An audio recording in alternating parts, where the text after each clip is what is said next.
You really do look like shit in a ponytail. No, I'm sorry. Bye, buddy. Bye, baby. I don't want to hear it.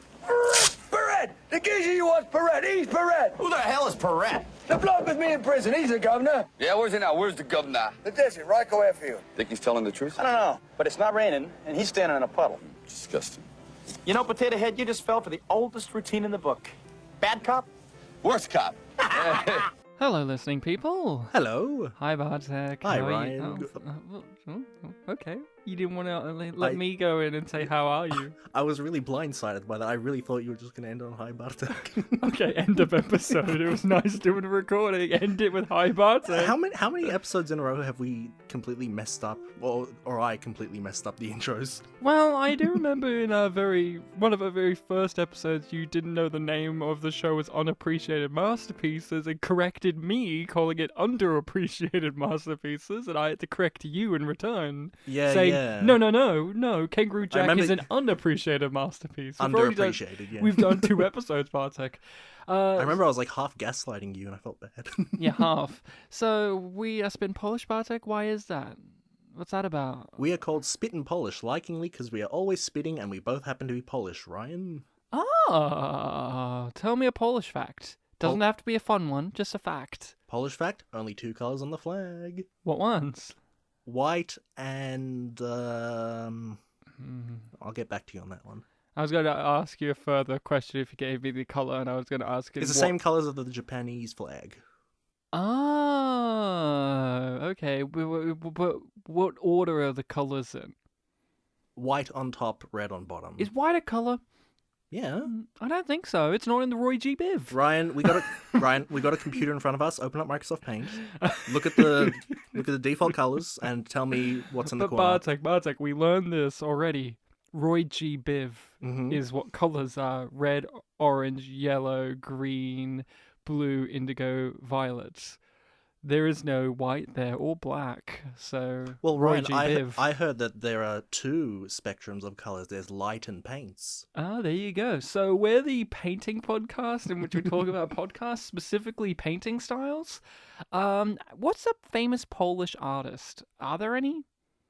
I know Polish, figures, but not artists. Like, Copernicus was a navigator, but not like an artist. Yeah, Mikołaj Kopernik was his name. Yeah, the Catholic Church apologized to him a little while back for the crimes they committed against his genius. Yes, I don't think the Polish are flat earthers. You could say your mum. My mum? Yeah, she's an artist. She made you. She posts photos on her Facebook. That's photography's an art. I gave you a compliment saying you're a piece of art, and you're like, yeah, my mum takes photos. So I was like, we're doing Pictures Powwow, the show in which we talk about a movie that's come recommended. Our listening people recommended this. A fellow podcaster recommended this. Paul from the Countdown podcast, where they count down movies and television shows, way back in the day, recommended Tango and Cash. I was constantly asking him, you got to come on for this. But you know what it's like in the life of a podcaster? Too busy podcasting to podcast. A lot of numbers to count, I assume. And since our list is getting short and our patience is thin, we had to do Tango and Cash, the recommendation from Paul. So we're doing Tango and Cash, Bartek. What is the plot of this movie before we say, if you haven't seen it, watch it, because we're going to spoil it? Just tell the plot from your recollection. It's pretty deep. Yes, the plot of this film, first of all, the genre is that it's a buddy cop movie between 2... Your favourite. Yes, from two buddies that are cops. Well, they're not buddies. Yes, but as with a lot of buddy films and buddy stories, they become buddies, or at least have a sort of repertoire between the 2 of them. Rapport, I mean. Sorry, I'm thinking of Garth Marenghi's Dark Place, where it's like, you and he were buddies. Buddies, wench. Yeah, so this is a buddy film where whether they get along or not at the beginning doesn't matter. It's a buddy film. And the plot of this one is that these 2 police officers, they're the 2 best police officers in wherever they're working. I think it was the West Coast. Yeah. Wherever Beverly Hills is. I think that's actually East Coast. Anyway, they... What's wrong, Ryan? You're the best. Keep going. That's why I'm the co-host. from the west side, and I'm from the east side. I think you know what? I think Beverly Hills might be the east, but I'm gonna dig myself out of this by You know what it ignoring is? it. It's in the north, in the northern hemisphere. We're in the southern, so we don't have to care. Yeah, we don't. We're down under. We're upside down. Our toilets go a different way. Apparently. Mine goes top to bottom, so I don't know how that works. Anyway, the plot of Tango and Cash is that these two great police officers are framed for a crime they did not commit. They get sent to prison, they have to break out, and they have to clear their names any way they can. So if you have not seen Tango and Cash, and you are interested by that amazing plot, watch it, because we're going to spoil it, I guess. We're going to get into the minutiae of Stallone and Russell. And Terry Hatch is here too, I guess. I don't know. She's in the movie as well for a little bit. Does she wear pants sometimes? Maybe not. Who knows? You got to watch the movie. This is a 1980s cop buddy film. Bartek, what is your relationship with Tango and Cash? And what's your relationship with this type of action buddy cop 80s thing? Tango and Cash, I'd never seen it before, but I'd heard of it. I knew that it was an iconic 80s film. Infamous. Yes. Infamous. I just basically knew that it was well known and it's, you know, a sort of iconic staple of 80s type of cinema. Didn't know if it was early, mid, this is late, it's 1989. Yeah, so it has no excuses. Yeah. And I knew that, yeah, it was a buddy film, but I didn't really know much beyond that other than, oh, it's a really well-known one. And buddy films in general, you know, they're fun. You have a lot of films, not necessarily just from the 80s, where you have two lead characters all the way from, like, Butch Cassidy and the Sundance Kid to that movie from a few years ago. I think it's called The Nice Guys. Yes. Yeah. Written by Shane Black, who did Lethal Weapon. This movie, Tango and Cash, is not Lethal Weapon. It's not trying to be Lethal Weapon. It's not like it got actors who tried to be in Lethal Weapon and put them in this movie. Don't even mention Lethal Weapon. This is Tango and Cash hasn't even heard of Lethal Weapon before. The difference, see, it's so different. You know, neither of them are old or black, so that's how you know that they're not the same. Yeah, this one's about dancing and money. There's no Joe Pesci character to come in the sequel to Tango and Cash because they never got a sequel. But you know, don't even mention Lethal Weapon, okay? I won't. I haven't even seen Lethal Weapon. There you go. See, Bartek can't even bring it up because he doesn't even know it exists. He's more of a Tango and Cash purist. Yes, absolutely, as of yesterday. Yeah, and you're never going to watch Lethal Weapon. No. Unless someone recommends it for the listening people's choice to expand our list. No, we're going to do Loaded Weapon, the comedy spoof with Samuel L. Jackson, Whoopi Goldberg, Tim Curry, and the other Sheen brother, the one that isn't Charlie. Emilio Estevez. Yes, he plays the Mel Gibson role. Is it any good? Oh, it's great. I love it. Tim Curry's the villain. Okay. And he this is my miniature review of Loaded Weapon. In the very opening scene with him, he kills Whoopi Goldberg, and the whole joke is she keeps not dying. Like, she's like, wait, what? One more thing. She just keeps going on and on with details. She's Rasputin. But he comes in. Tim Curry's got a beard in this movie, one of the few times you can recollect him with a beard. And he comes in, and his whole thing is he's in disguises all the time. And the first one he has is he's in a wilderness girl outfit. So he's got little pigtails and his little, like little badges. And he's a German in the movie, or a Russian, I can't remember. And it's Tim Curry in this outfit, and you get like a bug-eyed, fish-eyed lens shot of them looking through like a peephole, and he's knocking on the door, and he's just like, "Wilderness girls," and it's Tim Curry doing it in Tim Curry gloriousness. That's how the movie starts, and it just goes from there. That sounds fun. It's pretty amazing. John Lovitz is in the movie as their Joe Pesci character, like the annoying little guy that refuses to go away. See, why are we doing that? So Tango and Cash is a movie you have not seen, but have heard things about. What were the things that you had heard about it? Was it just, it's one of those movies, or did you hear it in a positive way, in a negative way, anything like that, or even who's in it? It was really just that general idea of like, oh, it's an action movie from the 80s, so it's probably going to be, more in the style of films from the 80s. So schlocky. Schlocky, yeah, more popcorn filmy. My history with Tango and Cash is I've never watched all of it. My mum, I've mentioned this on the pod many times, is a huge Kurt Russell fan, but as I talked to her before watching this episode, she said to me, Ryan, just because I love Kurt Russell doesn't mean I'm going to watch every piece of shit movie he makes, including Tango and Cash. She's not a fan of Tango and Cash, so every time it would come on, I'd see the first maybe 15 minutes of it, and then we'll change to something else, because my mum's just like, I'm not watching Kurt sell out and just do shit. Stallone, obviously, I grew up with Stallone, as did you. You're a little bit more into his stuff than I. Like, you've experienced all of the Rocky movies. I've only experienced, I can't even remember if I've experienced them all. We like Stallone. We've mentioned this on the podcast. This is when his career was dying. When he was trying anything. So this is him trying to be like, yeah, I'm going to do one of those Lethal Weapon type movies, and every now and then I'll make fun of my own career, because isn't that great? I have a sense of irony.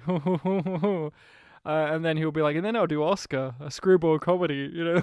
And save his career, yes. And then I'll do Stop on My Mum Will Shoot, you know, and it goes on and on. I never watched this movie fully. First time doing it for this, and it was an experience. It was exactly how I remembered it. 1980s galore, one-liners all the time, no deep characterization. None of it makes any sense. It's very generic. And I knew that. Like, the legacy of Tango and Cash in my world is it's stupid. That's how I know it. My parents are like, it's stupid, and I think most people agree. Out of this era, this is one of the stupid ones of these action movies with the muscly machismo lead and the buddy cop thing, and it's just like, yep, that's one of the stupid ones, Tango and Cash. Having now watched it, I can proudly say that I'm so sorry to Samurai Cop. Because over the years I've said that Samurai Cop was stupid, but watching this movie, I think that Samurai Cop really nailed this genre better than this movie did. This movie even has someone from Samurai Cop in it. Yeah, who? Who do you think? Do you not know? He's the bad guy in Samurai Cop, the guy with the big chin. Imagine him with a beard in Samurai Cop. That's him, the guy who Yeah, I think I remember now. cuts someone's head off in a hospital, and he emerges from like the little trolley that they have that's filled with dirty clothes, and he comes in with a samurai sword. It's been a few years, but I think I remember that. I think you owe an apology to Samurai Cop, because when we watched it, you were like, this music is absurd. This isn't real. And then you watch Tango and Cash, and you're like, oh no, Samurai Cop's music was actually pretty tame for these 80s movies. So give Samurai Cop a quick apology. Samurai Cop, I don't remember what I said, but I apologize for it. Say it sincerely, with a little bit of a tear in your eye. Samurai Cop, you Use that drama degree. What's my action? Your action is sadness. My verb is sadness. I will sadness this. I so sincerely apologize, Samurai Cop. You were the love of my life, and I hit you. Samurai Cop, you were truly amazing. You taught me that katana means Japanese sword in Japanese, and that's pretty good. Look, Samurai Cop, I always liked the lion. So, what did you think of this movie? It was, as you said, generic. It was of that style, but it was relatively enjoyable. It was... What was so enjoyable about it to you? I don't know, it was just like a popcorn film, just cheap action, and it all, well, up to a point, it was fine, I thought. Up till a point? What point? And did it change from being good to great or fine to bad? Probably fine to bad. What point? The climax when they're at the quarry, I reckon. Oh, why? They got that RV from they got the truck. I noticed. From the guy. You know, they set it up because Kurt Russell had a gun in his boot at the beginning. And then they never mention why he had that like that until the very end. So it's a setup and a payoff. Chekhov's Kurt Russell's shoe gun, as they say. you know what they say, set up that Kurt Russell has a shoe gun in the first act and pay it off with an armored RV in the third. I didn't even remember the shoe gun. In the very beginning, Kurt Russell gets home invaded, right? He's in the mirror looking at himself and he gets like shot 15 times in the chest and lives. Yeah. And he's like hanging out the window about to die, right? And then the Asian guy comes up to him to go be like, haha! And Kurt Russell lifts up his foot and we see the bottom of his boot and a hole blows out of the heel of his boot and it shoots the guy out of the window of the opposite window and he falls onto a car and then Kurt Russell sprints and runs out and you get that insane chase sequence. Yeah. And it was like, oh, he just has a gun in his boot? Okay. And then the movie doesn't speak about it ever again until the very end when you meet the guy with the magnifying glass in front of his face. And he's just like, you know me, Kurt, I'm always wanting to make weapons for you, like your gun boot. And you're like, oh yeah, they brought that back. Yeah, Too bad that Kurt never had any other gadgets throughout the movie, because they stripped him of all of his gadgets. Because he was in prison. Very smart stuff. So, you did not like the third act where it went to Explosion Town? Yeah, pretty where much. They went to the fireworks factory. Pretty much that whole time when they were in the car, yeah, everything was glazing over. I was glazing over it all. That was me for the whole movie. The only enjoyment I got out of this, I did not hate this movie, but I was reminded, oh, that's right. I don't love action movies a lot. There has to be something to them that really draws me in. I remember when we discussed Rumble in the Bronx. Even that movie glazed over for me after a certain point, but the pure artistry of Jackie Chan's choreography and fighting was drawing me into that. But, you know, even then I was those were the memorable parts of that film. even then I'm still, like, glazing over. It's like, oh, okay, is this all there is? I like the John Wick movies, but even then, there's something more to them. There's this interesting world in the John Wick movies. And, you know, Predator, there's more. There's not, you know, Predator, it's about the cat and mouse game between the Predator and these, you know, commando guys. And this is just like, there's no story. It is just, watch Kurt Russell and Sylvester Stallone. This is what the movie is. We got Kurt Russell, here's a name. We got Sylvester Stallone, here's a name. They both have personalities that we all know. And that will sell the movie. The sad thing is, though, neither one of them backs down on what their brand is. So it's like oil and water. They bounce off of each other. It just doesn't gel together for me. Like, in Lethal Weapon, Danny Glover is playing a character. He's this old guy who's like, I'm tired, I don't want to be here. Oh, and then you got this young guy, Mel Gibson. He's crazy. Mel Gibson's fucking insane.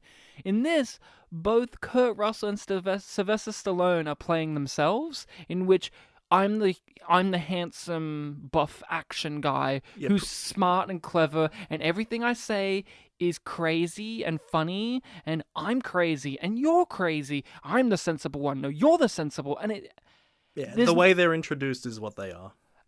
And there's no difference between them, especially after a certain point when they go to prison and they strip Stallone of his glasses. So the illusion that he's the sensible one is gone. Yeah, and it's literally an illusion that his glasses, which are Sylvester Stallone's real life glasses, are an illusion that he's supposed to be the straight-laced one out of the two of them, because he never acts like that again in the movie. And he doesn't even act like it in the first place. The very first scene he has with the truck and all that is just as crazy as Kurt Russell. There's no, like, juxtaposition in which you see Sylvester Stallone's, like, tactically organizing, like, you go here and I go here and we got to get this guy and we do it by the books and da-da-da-da-da. You know, they're both insane Hollywood maverick cops. And they're both just teamed up together, and they both don't like each other because they're the same character, and it's kind of boring. It is bizarre, because early on, the illusion was working on me. You know, they had all these visual things of, like, oh, their characters, they look different, the places they work are different, but then they choose to strip them of those things, and it's all laid bare. Yeah, and it makes you realize, oh, there was no difference in the first place. Really? Yeah, I was actually kind of surprised that the film went so quickly and so plainly with the whole prison plot of stripping them of their things, because the film was establishing all of that. I thought it was going to, play up to all of that throughout. Yeah, but no, they're going to break out of prison real quick so that they can see Terry Hatcher do a little dance. And so Kurt Russell could be a drag. What a scene. What a scene. But I did not love this movie. What kept me going, what made my eyes go out of the glaze, was the sheer whiplash effect I had at noticing, oh, they got that character actor in this movie? Whoa, Clint Howard's in the movie? And that was what kept me going, was which weird actor are they putting in here? And then also the journey of, are they going to utilize them? Oh, no, they're not. One scene wonder. No, not even one scene wonder. Are they going to get these actors who are great character actors to do the things that you want them to do as character actors? Oh, they're not? Oh, then what was the point? So Clint Howard's probably the one that they use the best. Clint Howard being Slinky in the movie. Yep. We've seen Clint Howard on a few things, I'm pretty sure, on the podcast. I would be shocked if he's never appeared in any episode we've done. And I'm probably just forgetting. But he's always creepy and weird. And you put him in things to be creepy and weird, and it's a success. But then there's so many other character actors in here, and they don't do anything with them. Like, my biggest offended one was James Hong as the Asian crime boss out of the 3 crime bosses. Yeah. You've seen him. I'm sure I have. He's in everything. Everything. And he's always very funny. Always very, very funny. And they don't use him to be funny in this. So it's like, okay, I've seen him be intimidating in movies too. Like, he's in Big Trouble in Little China. I can't remember if you've seen that, but he's the bad guy in that movie. He's funny. He's creepy, though. And then in this, he's just... Why did they hire him? They could have hired literally any actor to be Asian businessman in suit who doesn't say any lines, really. Was he in any action scene in this? He was in the final scene where they shoot him through the glass door. He doesn't even get to shoot off a round near the end of the movie. And then the other guy, who's also a character actor, who's in Star Trek, oddly enough, he has more of a shootout with them where he shoots Kurt Russell when he's like, I've been laid on the ground and I'm dead. So that's what kept me going is, oh, this character actor's in the movie. Are they going to use them the way that you want to see these actors used? Maybe they will. Maybe they won't. And that's what kept me entertained. What kept you entertained in this movie? You seem far more positive on it. You're like, it's blockbustery, fun, da-da-da. I don't see you as a particular enjoyer of that type of thing. Whenever you've talked about these type of movies, you seem to roll your eyes more so than me. It's not so much an enjoyable thing, more of like a kind of neutral thing of like, oh yeah, this is working, but it's not really my thing. I wouldn't watch it again, that kind of thing. Nothing about it seemed like too awful, like, oh my god, what the fuck is this? Like, it wasn't great, but I could watch it just fine until, yeah, like that last scene with the car, and every time it cut to Jack Palance during that sequence, and it was just him like, oh, here's his 3-second reaction to this. And his mice. Yeah, and his mice throughout the film, yeah. And just every time that happened, I was just picturing in my head like, oh yeah, he's sitting in the recording room, like, all right, do a reaction now. Okay, now do another reaction. Now do another reaction. It just like broke this illusion that he's a character in the same world as Tango and Cash. And as a lot of the things talking about this film online point out, Jack Palance did not really enjoy doing this film because he didn't get to interact with the main characters at all. No. He was just in his own separate world every time we saw him in this film. And it was disappointing because the other actors he's working with are great actors, but they're not allowed to act.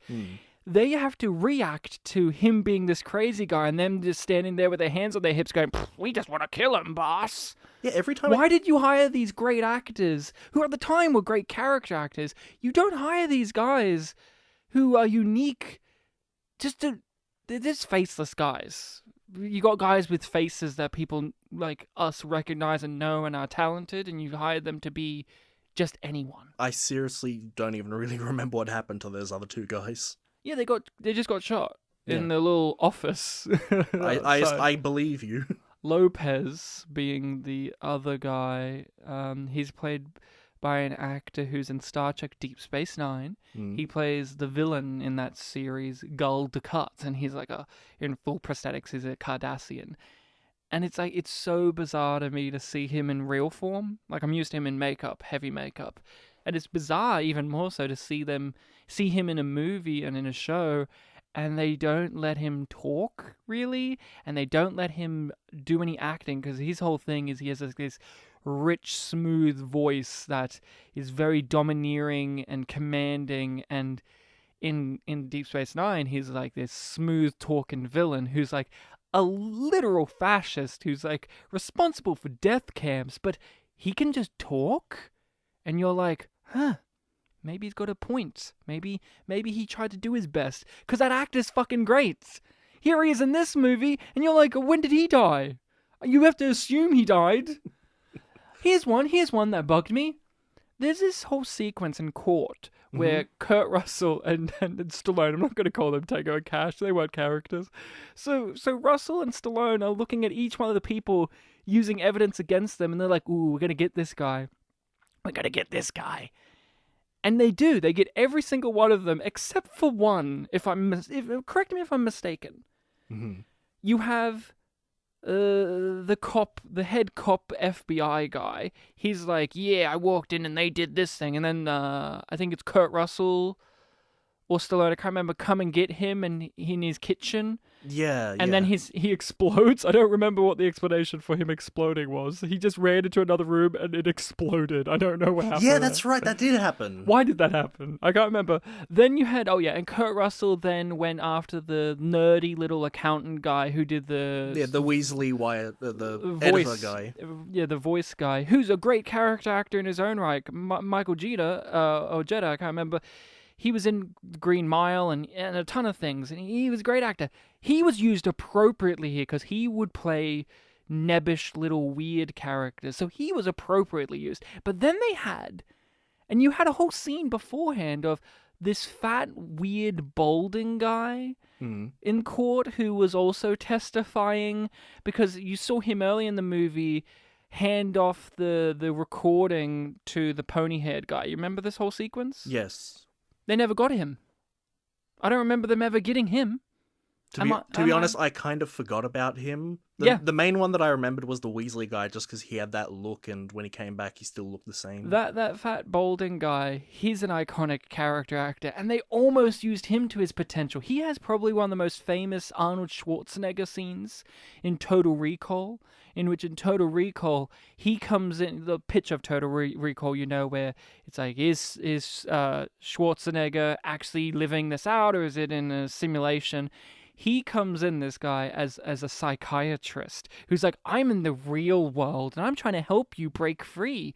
Come out.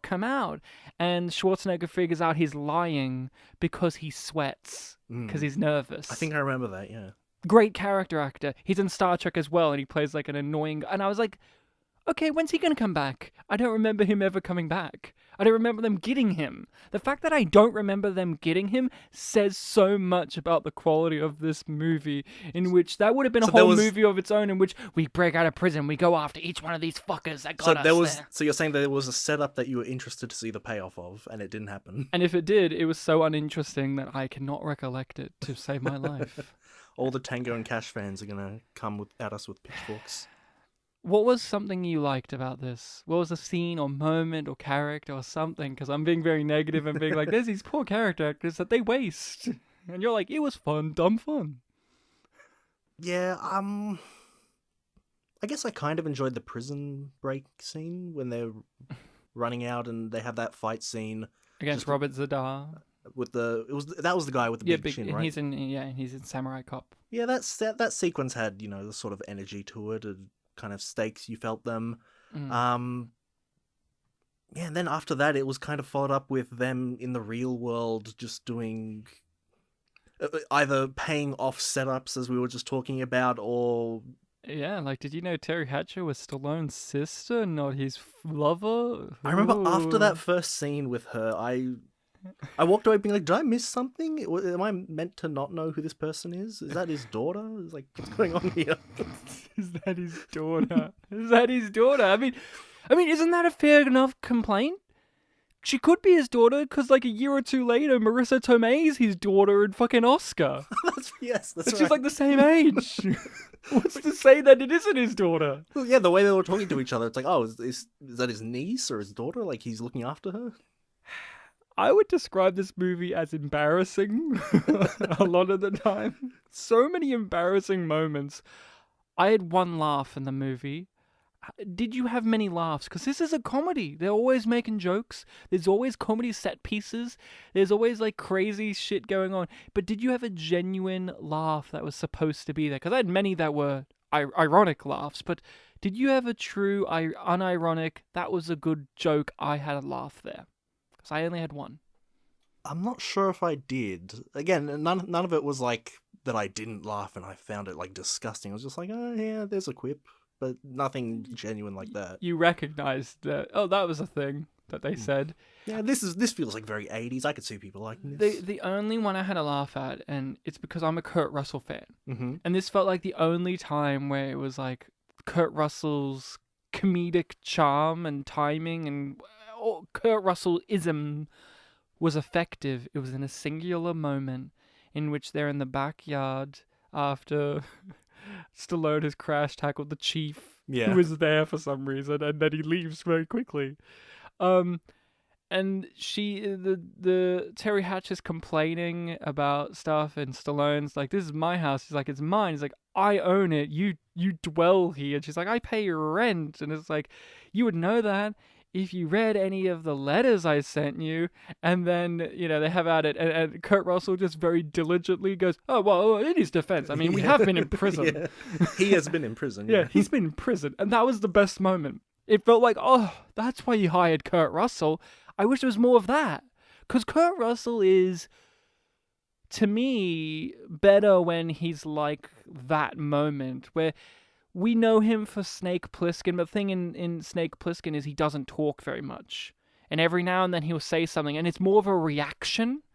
Like, the president, like, he has to go find the president, escape from New York, and he'll give a one-liner of a reaction to something being said to him. He's like, "Oh, Jesus," whatever. And Kurt Russell's really good at that type of thing. But in this, he's trying to be the action lead man who's making the quips. He's better as someone who makes the retort back to someone being like Bill Murray does in Ghostbusters, right? Bill Murray's really great at that in Ghostbusters, where there's like making quips back to people. Kurt Russell's really charming when he does that. I love him in Overboard. And in Overboard, Goldie Hawn's like this crazy character. And he's just like supposed to be like an everyday dude, and he's making comments back to her. I wish there was more of that type of Kurt Russell in this movie. But he's supposed to be the wacky one out of the two of them. Mm-hmm. And Stallone's supposed to be the stick in the mud. So that dynamic doesn't even work, because if you did have it that way, Kurt Russell would have to be the stick in the mud one, and Stallone would have to be the wacky one, which of course you can't have, because Stallone can never play wacky. Yeah. Kurt Russell can, like in stuff like Captain Ron and Big Trouble in Little China. He can do wacky, but again, when he does wacky, it's usually in a reaction to something. Like, one of the joys of Big Trouble in Little China is the movie frames it like he's the main character, but when you actually watch it, he's actually not the main character. The Asian sidekick friend is the main character, but it's kind of framed in a way where you think it's about Kurt Russell, but when you actually watch it, he's the dumb sidekick in the movie, reacting to all this crazy Chinese mythology going on around him. And you have a great moment where he's like, "Yeah, now I'm going to take the charge," and he shoots an Uzi in the air, and it makes the roof that he's just shot fall on his head and knock him out, and he's knocked out for the final fight. Like, that kind of thing is much funnier to me from Kurt Russell than him doing the, "I'm going to put a grenade in your pants and make you pee yourself." And I'm like, oh, go away. So I'm trying to be Mel Gibson, because that's something Mel Gibson would do in Lethal Weapon. I don't believe Kurt Russell in this movie would do that, but then he did, and you have to accept it and move on, or you die. That was the only laugh I had throughout the whole movie. I cringed out of my soul when Kurt Russell's elaborate plan to escape was to dress up in drag. I thought that was the girl's plan. I thought it was his plan, because the way it was cut, he was like, "Huh, that jacket." He said to the guy, "That jacket." how big is that? And then it cuts, and she's that's a in the good point. jacket, That's a and good it's like point. making the audience think that it would have been him, but then you take off the helmet, it's her, and you're like, huh, and then he's dressed in drag. And he's the kind of character, he's Cash? Yeah. Russell's the kind of character where it makes sense for him to do that, but it didn't mean that my eyes didn't roll back into my head and my soul left my body when the cops are looking directly at him and they know that he's in the strip club and they're looking directly at him and they don't recognize it's Kurt Russell. He's Kurt Russell. Yeah, they paid too much attention to that character for the disguise to really believably work. Yeah, like Kurt Russell needed one of those I don't know what they're called, but like one of those kind of meshy things that you can put over your face, like women look little veils or whatever. Like from Like the 1930s, like that's what he needed. there was a bit in Thelma and Louise where some of them wore that, right? Yeah. And it's Tango and Cash. I can't believe we're talking about Tango and fucking Cash. Would you say this is an unappreciated masterpiece? I think it has a cult following. So probably not. Oh, poor Tango and Cash. Its cult following is very small and very dumb, but it's there. Well, according to someone, this is a film for people that are illiterate. What action scene did you enjoy? Because that's what these movies exist for. If not the comedy, which you got no laughs out of. The action. What was one you enjoyed? What was one that made your eyes not glaze over into the back of your head? I mean, was there any? I mean, the only one that really I glazed over was that final one. I guess maybe, and this is Catch's first scene, but when he was in the car park, underground one. That was mine too. I guess the dark driving scenes. That was my favorite. The opening, like everything with Cash, like getting shot through the mirror and going down and jumping, because it was so absurd. Yeah. And it made me think of Samurai Cop, where you would have the exact same thing in Samurai Cop, except for every person he runs past would say, "Hey, wait a minute," in the same voice. That's right. In the same voice. That would be the only difference. Okay, now I'm remembering Samurai Cop. Hey, wait a minute. That was a thing. Yeah, that was the scene in which Samurai Cop was chasing Robert Zadar out of the hospital because Robert Zadar just murdered someone with a samurai sword. With a katana, which means Japanese sword in Japanese. I'm going to tell these sons of bitches. I enjoyed that because it was crazy. And then the scene ended terribly, like where Kurt Russell gave like a shitty one-liner. Welcome to America. Yeah, welcome to America. And you're like... The tumbleweeds were rolling in my house when that happened. It was like deathly silent. Was it a genuine American tumbleweed? Of course, I was welcomed to America by American ambassador Kurt Russell, who worked with Elvis when he was a kid and then grew up to be Elvis in a movie. Mm-hmm. Elvis Presley, the movie, directed by John Carpenter. And then he got to play an Elvis impersonator in 3,000 Miles to Graceland, a far superior movie to what Tango and Cash is. Where the bad guy's Kevin Costner, who's an evil Elvis impersonator. That's a movie, by the way, we could have watched. What's it called again? 3,000 Miles to Graceland. Okay. Where, like, the thing is, Kevin Costner thinks that he's genuinely the son of Elvis. Like, that's what makes him crazy. Because the state won't do the DNA tests to prove that he's the real son of Elvis. And he's like, I am. And Kurt Russell's just like, I'm a dude.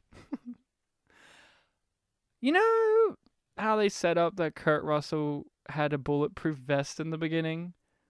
Like, he got shot, and then he took off his vest in the elevator, and he's got bruises and all that. The word setup is... That's what I was going to say. Why did they do that if they were never going to pay it off in any way? Why would you introduce that one of the characters always has a bulletproof vest on all the time, and then never have them wear a bulletproof vest ever again after the scene you introduced that they do that all the time? Well, the awkward thing there is... I don't think that showing that bulletproof vest was a setup. I think that was an explanation for what we saw in the previous scene. Because as you said, when he got shot ludicrously and survived, it was weird. And then in the next scene, you find out, oh, he was wearing a bulletproof vest. And as you say, he doesn't wear the bulletproof vest throughout the rest of the film. Therefore, that wasn't a setup. That was a quote-unquote payoff or explanation. This movie's shit with the pacing and timing because it takes so long to get to payoffs to the point at which you didn't even realize there was a setup to it. Like, the whole entire thing I was telling you about, like, the RV being a payoff to his shoe gun. You forget that there's a shoe gun because it took so long. Like, could you imagine in James Bond, right? In the opening scene, James Bond is driving his car, right? He's driving, and you don't know anything about James Bond. This is the first time you've ever met him, and they're doing it like really grounded, and he's like driving. Oh no, my tire's gone out, right? He's driving anyway, and then he presses a button that you've never seen before, and the machine guns come out of the car, and they just start shooting the bad guy, and then a jetpack shoots out of the car before it explodes, and you're like, whoa, what? And then he just says, like, in an elevator, he's just like, good that I had that jetpack in the car and those machine guns. And then in the very last minute of the movie, you meet Q. And he's like, good that you used that jetpack at the beginning of the movie. And I'm like, what the fuck? Oh, he has a guy that makes these? I guess so. Like, far. At least with James Bond, you could understand because he's a super secret agent. He's not just a normal cop who has a shoe gun. You know, like, fuck. This movie's lame with pacing. Because it's like, okay, this is going to be a movie in which these two cops get framed for something they didn't do. And then the whole movie's going to be in them in prison, right? And then maybe they break out near the end and prove that they're right. But no, they're in prison for like 10 minutes. And then they're out. Yeah, just like 2-3 scenes. And they don't suffer really anything in prison. Like they have like one actiony sequence and then that's gonna end. Yeah, and for as tough as their situation is, cops are after them, they still do have some friends in high places that make their plot flow a lot easier for them. It's no story of Ricky. Yeah. See, that's a prison movie. Yeah. And they break out at the very end, right? He punches the wall and it falls over. Well, yes. And then the movie ends. He finished the mission, so now he has to leave, so he punches the wall. Fuck, this movie sucked ass. I think I hated this movie, honestly. The more I'm talking about it, I realize I don't have any positives. Okay, let's talk about Stallone. Okay. Was he good in this? Because we've been very nice to Stallone. We've been good to him. We've had him on a few things, right? Mm-hmm. And we've been very nice. We said, hey, he's a limited actor, but they use him well. We've been nice. Mm-hmm. This is the first time I'm like, oh, so this is the shitty Stallone that people talk about, right? Because we've been doing good Stallone stuff, or at least entertaining. To me, I'm like, is this the first shitty Stallone that we've done? But I wanted to hear your opinion. You're more of a Stallone expert than I am. Yeah, surprisingly. Again, the beginning of the film, when we were under that illusion, he had the costume and everything was being set up, even though it was obviously this, like, okay, this guy's going to be a bit more of the rich guy who is a cop because he wants the thrill of being a cop rather than, any sort of duty or, like, actually needing to earn a paycheck. We've got that, but then we know that this is like an 80s action film, so it's going to be more focused on the actual action-y stuff. That stuff's not really going to matter. But then when they squander all of that, and he just ends up being this generic action guy, it does sort of... I think it does affect the performance in a way. He's a man filled with ego in this, right? In the other movies we've watched of his, like the first Rambo, it was like a passion project of his, right? He was really trying to get this made. He struggled. They had to cut the movie. It was a turmoil getting it made. But it was like he was still new on the scene relatively, right? Here's him doing Rambo. Okay, yeah. And then we did Oscar. Yes? Can't remember. We've had other Stallones? Those are the main two that I can think Oscar's of. when his career was in the toilet and he's trying to do anything to get by. I remember when you picked Oscar, you said that you wanted to pick that one because it was less known than Stop When All My Mumble Shoots. Yeah, and it was like his career's in the toilet. He's trying to do comedies now and he's not succeeding. This is like in that pocket where his career's on the out, but I don't think he knows it. So he's like, I'm fucking top shit. You see it in in the Rocky movies, how his ego takes over the artistic endeavors. Where in the first Rocky movie, it's like, it feels like a real thing.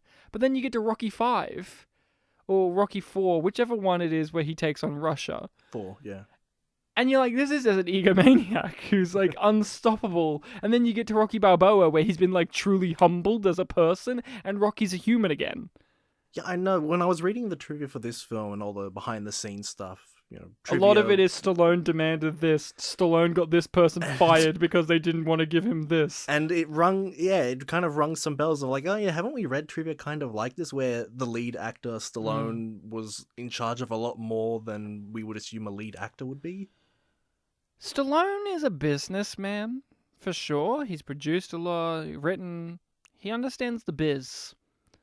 But because he understands the biz does not mean that he is fully aware of the impact of his ego and meddling. Because in this movie, if he took his foot out of his ass and stopped trying to be Stallone for one fucking second and actually tried to be the character, this could have been a far more entertaining movie. Because, like I said, there's no difference between Kurt Russell and Stallone. Because they're not acting. They're just being themselves in a way. Like, Stallone's coming in and he's like, I want to do this, I want to do this, I want to be lit this way, I want to be favored, I want to be put in a favorable light like this, I want to be the smart one, but also I want to be the funny one, I also want to be the sexy one. And Kurt Russell's here too, and it feels like, I don't know if Kurt Russell has that much of an ego in comparison. I've never read anything about him having an ego like this. He seems like a pretty chill dude, and I can easily imagine that Kurt Russell just kind of went with the flow. Oh, Stallone wants it like this? Sure, I'll do it like that. Because there's only like one or two moments where it feels like Kurt Russell's natural, like the thing you get Kurt Russell for, shines through.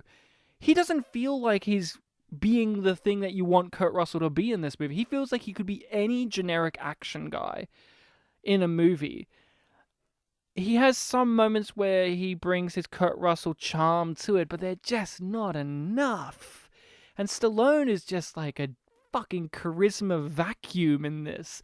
I did not find him charming. I did not find him entertaining. I found him to be an unfunny black hole of a man. And every time it circled around him, I felt like I was the turd going down the bowl. Like, honestly. Terry Hatcher. She's great in this. She gets fucking nothing to do, and her character's shit, but she's naturally charming, naturally funny. I kind of wish that she was in the movie more, and I kind of wish that her character wasn't just the girl that Kurt Russell can win. Yeah, in the climax, she becomes damsel in distress. Yeah, she becomes damsel in distress, but also literally it's just like, Kurt Russell's talking about her in front of her, and I was expecting that moment, dumbass me, I was expecting that moment where Kurt Russell's just like, yeah, and now I can date your sister, right? And she's still sitting there in the middle, and I was waiting for her to do the thing in which she's like, well, actually, maybe I decide if I want to date you. But no, it's between, she just smiles and nods, and Stallone and Kurt Russell high five, and then the movie ends. And I was like, oh, that's right. Freeze frame right. high five. That's right. The 80s was a terrible time to be a woman, huh?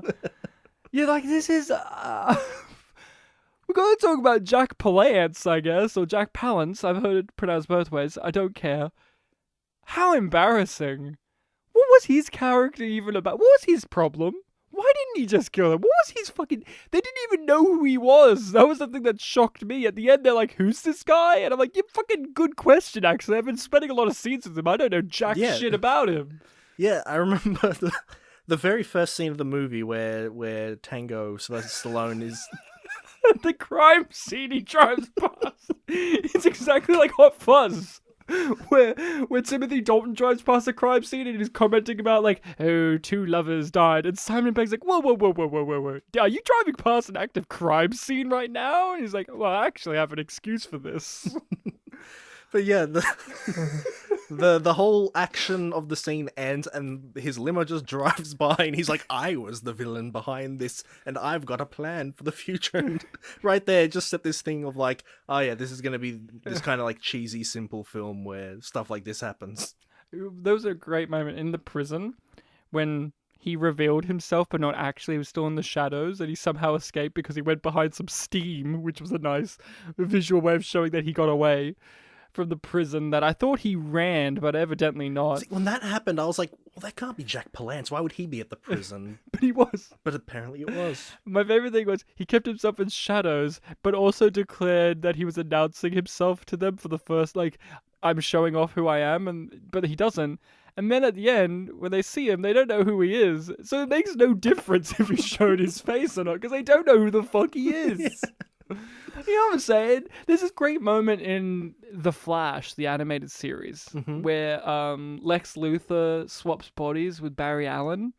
And he's like, yes, finally I can learn the identity of the Flash. And he takes off the cowl, and he looks in the mirror, and he looks very sternly, and he says, I have absolutely no idea who this man is. And it's like, that's like great. And I was waiting for that kind of moment where it's like, and it's me, Jack Palance or Jack Palance, and they both go like, I like, I don't know who this is.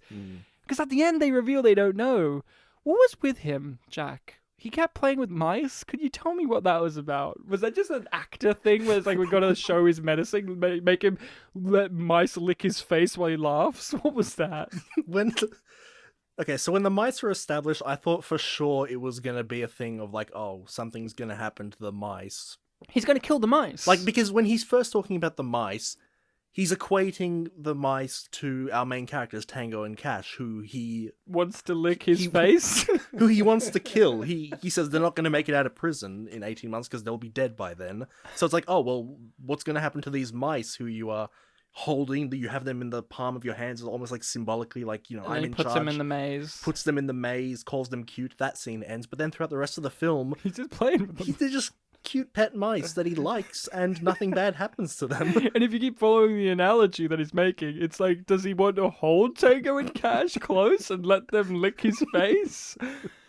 And feed them and call them loving names? Like, I don't know what he wants. I guess the mice are the two best mice, and they're the two best cops. This is one of the worst movie villain hero dynamics ever, because they don't know who he is. He could just kill them, but he doesn't want to because the movie needs to happen, right? He never really gets to meet them. They just shoot him in the face. And again, Kurt Russell shoots him in the face. Did he do it with a shoe gun? I can't remember. He does shoot him in the face. He used a gun, yeah. And it's like, okay, they just shot the old man, the elderly man in the face. And it's like, you don't know who he is. You don't know or care. I think that's the main thing. Care. I don't care about Jack's plan. I don't care about how Jack runs these other criminals who are far more competent than him. I don't give a shit. Every time we cut back to Jack and his fucking mice and these great character actors standing around twiddling their thumbs, I was like, what is this? Am I watching a fucking straight to DVD mystery box movie? Like, what the? Am I watching Mr. Scarface again? I'm literally about to bring up Mr. Scarface. You know, at least this film killed the main villain last.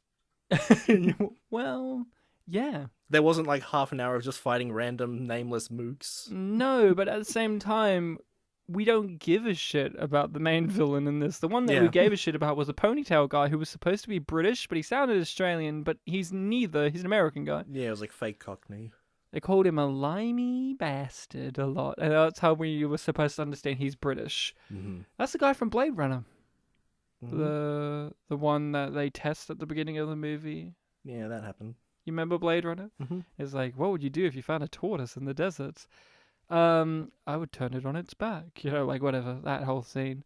Yeah, I just went on that tangent. Because what is there to say about Tango and Cash other than, hey, did you know that their lawyer is played by an actor called Richard Fancy? Whose name is Dick Fancy. But you know Richard Fancy. You've watched Seinfeld, yes? Mm-hmm. Richard Fancy is one of George Costanza's bosses. See, I'm already avoiding Tango and Cash again, just talk about Richard Fancy. Richard Fancy was George's boss who fired him for sleeping with the cleaning woman on his desk. George was having sex with his cleaning woman on his desk, and it's the infamous, one of the best George Costanza scenes where he's just like, so George, it's come to my attention that you've been sleeping with the cleaning woman, and George, having no options available to him, pleads ignorance and just says, is that wrong? Should I have not done that? Because if I knew that I wasn't supposed to do that, I wouldn't have done it. But it's been, in other jobs, it was it wasn't frowned upon at all. If I knew that this was a frowned upon thing, I wouldn't do it.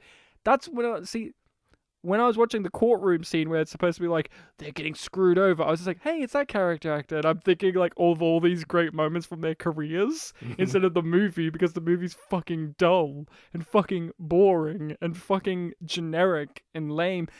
There's a moment where Kurt Russell and Stallone are talking in the, I don't know, some room inside the courthouse where it has like the shiniest desk ever where you could see their reflections. Yeah, one of those like conference rooms. And there was a shocking moment where Kurt Russell was just like, yeah, so my attorney said to me, I'm like, whoa, you have different attorneys? Where's his attorney? We never see Kurt Russell's imaginary attorney. They always have in the courtroom, they have just Richard Fancy, who's their attorney, but they're talking about it in the scene like they have two different attorneys? What was that? I thought they mentioned in an earlier scene that like one of them could afford an attorney, the other couldn't, or something like that. So amazing. Still, like, I struggle so much with this. I can see why my mum hates it so very much. Is there anything you want to say about this? There is one name we haven't mentioned yet. Oh, go on. John Peters. Yes. Do you want to explain for the people out there? Thank you. I almost forgot about John. He almost crawled away like a spider. Could you explain the legacy of John Peters? First of all, I'll say that when the film ended and the credits started, when I said produced by John Peters, that was something that, put a smile on my face, because I knew that it was going to be interesting. There's going to be interesting stories about the making of this film. See, I had a smile on my face because I saw his name in the opening credits. I was like, will there be a spider? I must have glazed over it. So John Peters is a very kooky Hollywood producer who, especially around this time, was big. Yeah, he was producing a lot of really big films. Like Batman. Same year. Yeah, a lot of things late 80s, early 90s. He started off as a hairdresser who really became famous when he worked with Barbara Streisand. And I think he's her husband. Whether he's her husband or not, he worked with her a lot after the hairdressing thing, and that kind of boosted his career. And yeah, he's an incredibly kooky guy. I learned about him on this podcast when we were doing Unappreciated Masterpieces. You introduced me to the world of him. Can't remember which film it was, but it was a lot of fun, and there's a lot of fun stories online you can hear from like Kevin Smith and stuff talking about working with him. And yeah, he is a guy who seems to always have the craziest ideas for what movies should have in them. He really wants to put things he thinks of in ideas. Like there was a story someone told with this film that he got stuck in traffic once and was like looking at a construction site, and he said, I want to have big vehicles in my movie, and that was the climax of this film. I'm pretty sure here's the reason Prince did the music to Batman. He might be, yeah. I'm pretty sure he was like, you know who would do a great song for Batman? Prince. Which is fucking crazy. I'm pretty sure he's the guy. He's a guy who's like a hairdresser who got to now produce movies. So it's like these crazy ideas where it's like, you know what I always liked? Spiders. I watched King Kong when I was a kid, and there was always a giant spider in that movie. And I think you should put a spider in the movie. Yeah, he wanted put spiders. He wanted Superman to fight a giant spider at the end of a movie that was being, thought about. And then he didn't do that, so at the end of Wild Wild West, there's a giant mechanical spider. And it's like, he finally got his spider. And every movie you see with John Peters' name attached to it, there's always a piece of trivia where it's like some crazy thing that's in that movie came about because John Peters just said, I want it, put it in there. Yeah. And in this movie, yeah, he wanted giant vehicles riding around, so they put him in at the end. Damned if it makes any fucking sense. Damned if they use them well. Yeah, they're in there. And there was a lot of talk about how they picked this Russian director guy who really wanted to make a kind of serious story with, actually focusing on the plot. Someone who makes real films. Yeah, and John Peters was just like, no, I want this to be a spoof of, buddy cop films. Spoof. Real good choice, John. It doesn't come across like a spoof. It just is one. Yeah. Yeah, thank you for mentioning him. I almost forgot about the legacy of John Peters, who I don't know if he's still kicking around today producing shit. I know he's still around, or last I remember, because there's a documentary about the Tim Burton Superman movie that never got made. Oh, okay. And they interview John Peters, and he talks about his perspective on it from a very business analytic perspective, where he's just like, look, it makes total sense. And the thing is, we're talking a lot of shit about John Peters. the guy knows the biz, weirdly. Like, he both knows it and is very immature about it. Well, he's from the streets, Ryan. Oh, you want to explain that? John Peters says that he is from the streets when he lives in what Kevin Smith described as Wayne Manor in the middle of the forest or something. He related to... See... He related to Kevin Smith as a writer, and they both relate to Superman as a character because all of them are from the streets, which is crazy. I remember last... He didn't want Superman to fly in his Superman movie. He didn't want the costume either. He didn't want the costume. He thought because it was stupid. It was too F word that's homophobic. Coming from faggy. I mean, technically he got that dream too. The TV show Smallville didn't have the right. They had the rights to use Superman, but they had all these restrictions, and one of them was he can't fly. So in the very final episode of Smallville, he flies. So in a way, John Peters kind of got what he wanted. In a weird tangential way, he got what he wanted with Superman, where you have a Superman who can't fly. I think in the news last year, there was a thing that like he got married and then divorced like 2 weeks later. He's a marvelous man. He just seems crazy. I think that's it for Tango and Cash. It's just trash. There's like Tango and trash. Tango and trash. Roger Ebert described it as a waste of electricity, which is an amazing quotation to say about it, isn't it? It's just. Could you imagine if they made more of these? Could you imagine the Tango and Cash cinematic universe or the TCU You know, or TCCU? We talk about trivia a lot, and we don't know how much of it is true, but one of the bits of trivia I read was that apparently Stallone in 2019 had a script for the sequel, and he's trying to get it made. I don't know if that's true or not. I'd love it if Kurt Russell was in it, but he's still got his big beard that he's still kept from the Hateful Eight and all of that. Far out this was. Thanks, Paul, for the recommendation. It was steaming hot garbage. This was one that I walked in being like, how's this going to go? Badly. Poorly. Let's keep talking about fun character actors that were in this movie. Like, that's what the episode turned into. It's like, hey, did you notice that this guy was in the movie? No, I didn't notice that Dick Fancy was in the movie. He was George's boss. That was the episode. Bartek, you have a recommendation for next week, though. What is the film you are slinging our way? This is another one where we're going to be talking about comedy. Ooh, Schindler's List. Yes, very funny. That was also in Seinfeld. Yeah. No, this is one that you have expressed that you would like to one day revisit after a particular video you watched where you found a newfound appreciation of it. And I said, don't worry, I'll pick it at some point. Don't worry. Weirdly enough, I was hanging out at a friend's place last night. Oh, yeah? And the conversation about this film that you're going to mention is coming up, and I said out loud, I feel like Bartek is going to recommend this movie soon. I feel it in my bones. And after the recording's done, you can verify with Rachel that I said this. So what's the film? It's exactly what we're thinking of, right? We are doing Freddy Got Fingered. Fuck. Fuck, Freddy Got Fingered. The masterpiece or piece of trash? The experiment in comedy. It's something in comedy, whether it's a comedy according to Roger Ebert. Didn't Roger Ebert famously say, like, in a decade's time I could see this being considered a surrealist masterpiece, but never ever will it be considered funny? Something along those lines. Yeah, there are three things I remember him saying. There was that one, there was when he was reviewing it on the show, he said, our next film was Freddy Got Fingered. I am not going to even dignify this film with a review, and just moved on. And then he reviewed some other film not too long after where it was boring. It was boring, and he related that Freddy Got Fingered, but he said, at least Freddy Got Fingered is memorable. I will always remember Freddy Got Fingered. And that is something we could talk about next week, of the debate. I've had this debate many times. I think we've had it, which is, and this isn't saying that we're going to say Freddy Got Fingered is a bad movie. That's for next week, but it's in this relationship to movies that are terrible, that you don't like.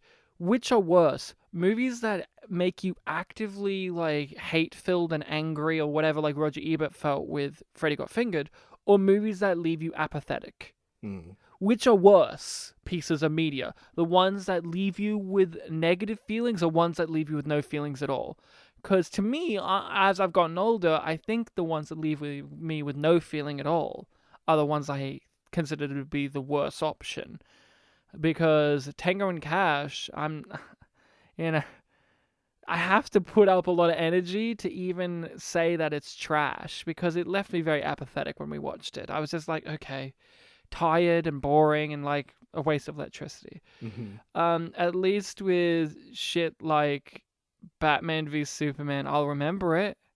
It was boring, but I'll remember it. I'll forever remember the rock stacking scene to the end of days. But will I remember anything from Tango and Cash this time next week? Probably not. Probably not. Maybe not. Like, you know, that's the kind of thing. But good choice. Freddy Got Fingered from 2001, I think. I think it is I think 2001. it was a post 9/11 movie. Post or at the time. I think it came out just after 9/11. I think that was also one of Ebert's major things. I can't remember. I know he Zoolander. hated Zoolander, but I think he had a whole slew of movies he was like, this is offensive after 9/11. It's like, well, that's not their fault. It's not like they made it like last week and then the towers crashed and then they were like, we should still release it. Like, it's not their fault. It's not Ben Stiller's fault that Zoolander came out after 9/11, all right? Leave him alone. Yeah. Leave Ben alone. Look, if it's any consolation to anyone who's upset about movies being released or made around the time of 9/11, the people on the set of Master of Disguise had a very solemn moment because they were doing a scene while they The filmed. Turtle Club scene. Yes. Let's not forget that another moment of 9/11 greatness is the fact that Max Keeble's big move was set during 9/11, wasn't it? Like one of the days in the interim of the timeline was like it was set during September 2001. Like September 8th, 2001 to September 14th, 2001. And yeah, at no point during that adventure, we mentioned this in that episode, at no point during that forgot about adventure this. did they ever mention, oh, by the way, the Twin Towers fucking collapse. Well, they were really upset about Max moving and, you know, that whole plot about the zoo next door. Maybe that was the twist that our guest Alan was saying that there was in that movie that we couldn't figure out while watching it. Oh, well, that's it from us. You can find us on the social medias of Facebook and Twitter, Spit and Polish Presents. We have our email, which is... Our email is spitandpolished@gmail.com. And you can rate and review us on whatever podcast hosting platform allows you to do so. It would be greatly appreciated. Any feedback is cool, and especially recommendations. Yeah, recommend stuff to us. You can do it through that email, through the social medias. All of this is in the description. Tom Green, if you're listening, we'd love to have you on next week and hear about the Tom Green cut of Freddy Got Fingered, in which the fingering part of Freddy Got Fingered makes more sense, but whatever. Bartek, the only way to end this episode, I guess, is to ask if Daddy would like some sausage.